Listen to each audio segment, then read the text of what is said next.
aawitan. Pupurihin ang pangalan ng Jesus, ang pangalan ng Jesus, kailanman aawitan, aawitan. Pupurihin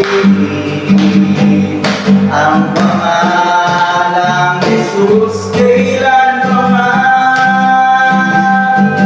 Sama-sama awitan natin siya, sama-sama itataas ang ngalan niya, sama-sama buong lakas, buong sigla, sisigaw at sama-sama isisigaw.